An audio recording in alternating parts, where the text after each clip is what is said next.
স্বাধীনতার পর থেকে এখন পর্যন্ত বাংলাদেশের ইতিহাসে সবথেকে ভয়াবহ আন্দোলন হচ্ছে এই কোটা সংস্কার আন্দোলন।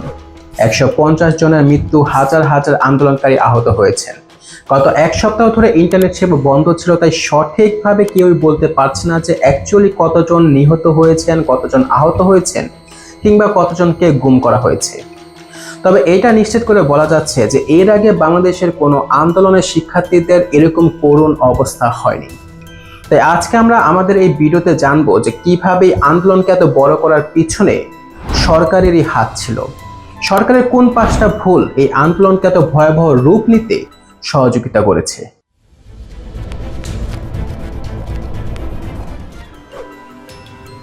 এতদিন আপনার সকলে হয়তো কোটা নিয়ে মোটামুটি সবকিছু বুঝে গিয়েছেন যে কোটা কি, কত শতাংশ কোটা ছিল, এখন কত শতাংশ কোটা আছে। তাই এখন কোটা নিয়ে বেশি কথা বলতে চাচ্ছি না। এই ভিডিওতে আমাদের মূল ফোকাসে থাকবে এই কোটা সংস্কার আন্দোলন এবং এই আন্দোলনের শিক্ষার্থী এবং সরকারের অবদান। ২০১৮ সালের ৪ অক্টোবর নারী কোটা ১০%, মুক্তিযোদ্ধা কোটা ১০% এবং জেলা কোটা ১০% বাতিলের সিদ্ধান্ত নেয় সরকার। কিন্তু ২০২৪ সালে ৫ জুন এসে সুপ্রিম কোর্টের হাইকোর্ট বিভাগ সরকারের এই সিদ্ধান্তকে অবৈধ ঘোষণা করে এবং অবৈধ ঘোষণা করার পরের দিন অর্থাৎ ৬ জুন সাধারণ শিক্ষার্থীরা আবার বিক্ষোভ শুরু করে কোটা সংস্কারের জন্য। ছাত্রদের বিক্ষোভের মুখে সরকার ৩০ জুন পর্যন্ত সময় চায় এবং যেহেতু জুন মাসে কুরবানি ঈদও ছিল, তাই সরকারকে সময় দিতে রাজি হয়ে যায় সাধারণ শিক্ষার্থীরা। কিন্তু ৩০ জুন পর্যন্ত কোনো প্রকার সিদ্ধান্ত না আসায় ১ জুলাই থেকে আবারও নিজের আন্দোলন শুরু করে দেয় সাধারণ শিক্ষার্থীরা। যখন ১ জুলাই এই আন্দোলন আবারও শুরু হয়, তখন কিন্তু এই কোটা সংস্কার আন্দোলন শান্তিপূর্ণভাবে চলছিল, কিন্তু সবকিছু পরিবর্তন হতে থাকে বা পরিস্থিতি খারাপ হতে থাকে ১৪ জুলাই থেকে। ১৪ জুলাই প্রধানমন্ত্রী শেখ হাসিনা তার এক বক্তব্যে আন্দোলনকারীদেরকে রাজাকারের নাতিপুতি হিসেবে অভিহিত করেন। তার মানে কি মুক্তিযোদ্ধার সন্তান নাতিপুতিরা কেউ মেধাবী না? যত রাজাকারের বাচ্চারা নাতিপুতি হলো মেধাবী, তাই না? যুদ্ধে কিন্তু মুক্তিযোদ্ধারাই জয়ী হয়েছিল, রাজাকাররা জয়ী হয় নাই।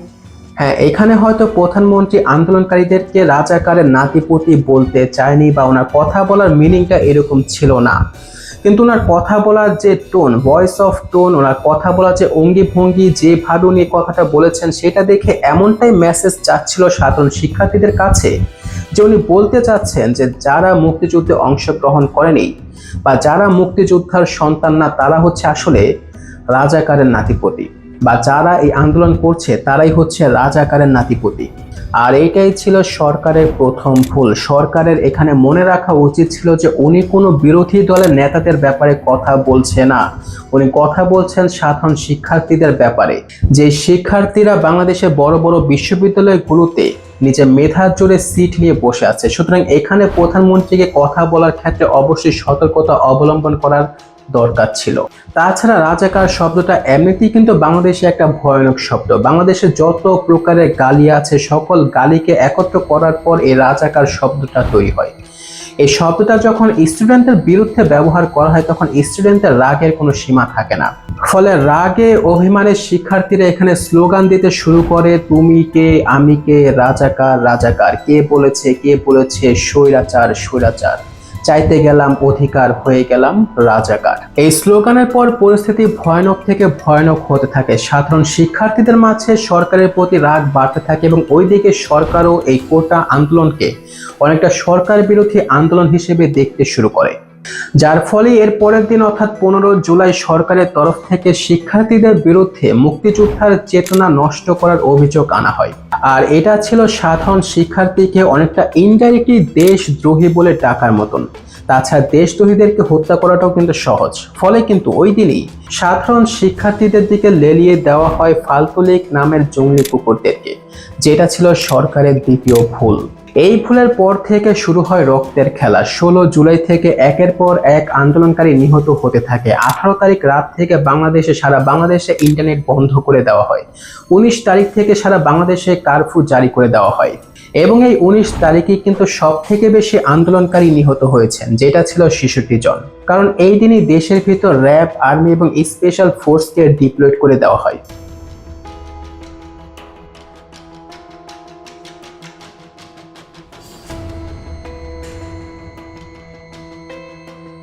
এটা কোনো মুভির দৃশ্য ছিল না, আপনার সত্যি সত্যি এখানে একটা হেলিকপ্টার দিয়ে স্পেশাল ফোর্সকে ইউনিভার্সিটির ছাদের উপর নামতে দেখেছেন, যেটা বাংলাদেশের একটা ইউনিভার্সিটি, এবং এই ইউনিভার্সিটির ভিতর কোনো সন্ত্রাসী হামলা হয়নি।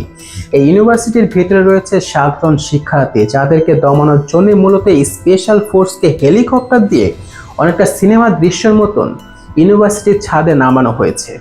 এর আগে শিক্ষার্থীদের বিরুদ্ধে এমন কঠোর ব্যবস্থা নিতে দেখা গিয়েছিল 1952 সালে পাকিস্তানের হানাদার বাহিনীদেরকে।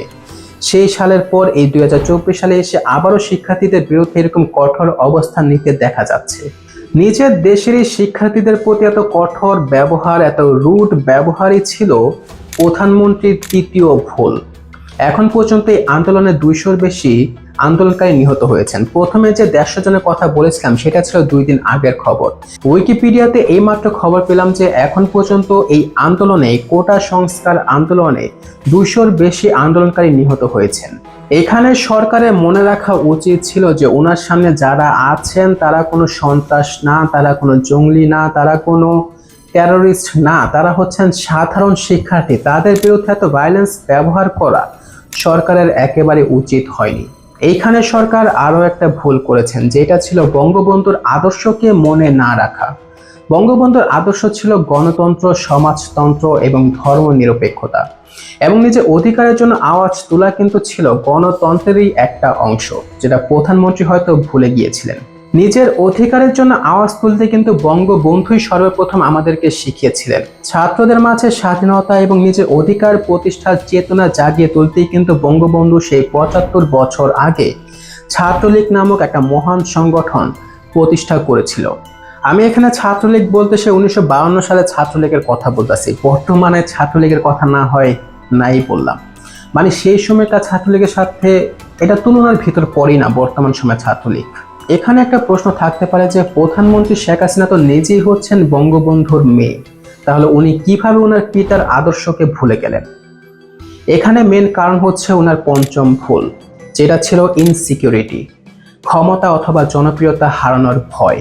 প্রধানমন্ত্রী এখন এটা ভালোভাবে বুঝে গিয়েছেন যে এখন বাংলাদেশের সাধারণ জনগণ তাকে আর আগের মতন একসেপ্ট করছে না বা মেনে নিচ্ছে না। বিশেষ করে 2024 সালে যে নির্বাচন অনুষ্ঠিত হয়েছে, সেই নির্বাচনের ফলাফল দেখে কিন্তু প্রধানমন্ত্রী হয়তো এই বিষয়টা স্পষ্টভাবে বুঝতে পেরেছেন।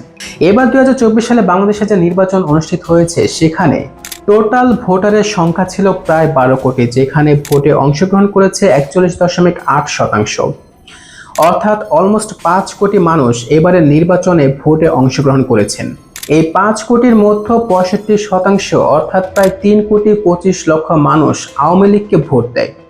এই 3,75,00,000 মানুষকে যদি বাংলাদেশের টোটাল জনসংখ্যা 16 কোটিকে দিয়ে ভাগ করে দেওয়া হয়, সেক্ষেত্রে পার্সেন্টেজটা বের হয় 20%। অর্থাৎ বাংলাদেশের টোটাল জনসংখ্যার মাত্র 20% কিন্তু এবার আওয়ামী লীগ সরকারকে ভোট দিয়েছে। বাকি 80% জনসংখ্যা বা 80% ভোটারই কিন্তু এবারে নির্বাচনে অংশগ্রহণ করতে কিংবা আওয়ামী লীগকে ভোট দেওয়া থেকে বিরত ছিল, যেটা প্রমাণ করছে যে বাংলাদেশে এখন আওয়ামী লীগ সরকারের জনপ্রিয়তা তার ইতিহাসের সর্বনিম্নে। দিন দিন আওয়ামী লীগ সরকারের জনপ্রিয়তা কমার বিষয়টা প্রধানমন্ত্রীকে অনেক ইনসিকিউর করে ফেলেছে। ফলে যখনই বাংলাদেশে কোনো আন্দোলন হয় তখন উনি সেটাকে সরকার বিরোধী বা সরকার উৎখাতের একটা আন্দোলন হিসেবে দেখে ফেলেন। যার ফলে উনি এরকম ভুলভাল সিদ্ধান্ত নেন, ভুল বক্তব্য দিতে শুরু করেন। যদি আমি বুঝি না যে এখানে ইনসিকিউর হওয়ার কি আছে, প্রধানমন্ত্রীকে কে কি বা করতে পারবে? তাছাড়া বাংলাদেশের সাধারণ জনগণের সেই সক্ষমতা নেই যে তারা আন্দোলন করে প্রধানমন্ত্রীকে ক্ষমতা থেকে উৎখাত করবেন। এখনকার বাংলাদেশের সাধারণ মানুষের সেই সক্ষমতা নেই। সবকিছু প্রধানমন্ত্রীর হাতের মুঠোয়, তাহলে উনি কিসের এত ইনসিকিউর? উনি যদি এখানে ইনসিকিউর না হতেন তাহলে উনি এই বিষয়টাকে অনেকটা ম্যাচিউর ভাবে সামাল দিতেন। উনি আর্মিদের, সকল আইন শৃঙ্খলা রক্ষাকারী বাহিনীদেরকে এটা অনুমতি দিতেন যে এখানে খুব বেশি ভায়োলেন্স করা না হয়, যেহেতু আন্দোলন করছে সাধারণ শিক্ষার্থী। সাধারণ শিক্ষার্থীর উপর গুলি চালানো সে 1952 সালে শুনেছিলাম, আর এই প্রথমবার স্বচক্ষে দেখলাম। সাধারণ শিক্ষার্থীদের উপর গুলি চালানোটাই ছিল এবারের সরকারের সব থেকে বড় ভুল, টোটাল এই 5টা ভুলের মধ্যে। যদিও ভয়াবহ অভিজ্ঞতা শিক্ষার্থীকে দমাতে পারবে না। আবার যখন আমাদের অধিকারের দরকার পড়বে তখন শিক্ষার্থীরা আবারও রাজপথে নামবে নিজের অধিকারকে প্রতিষ্ঠা করার জন্য। গণতন্ত্র বাংলাদেশে ছিল, আছে এবং সবসময় থাকবে। আসসালামু আলাইকুম।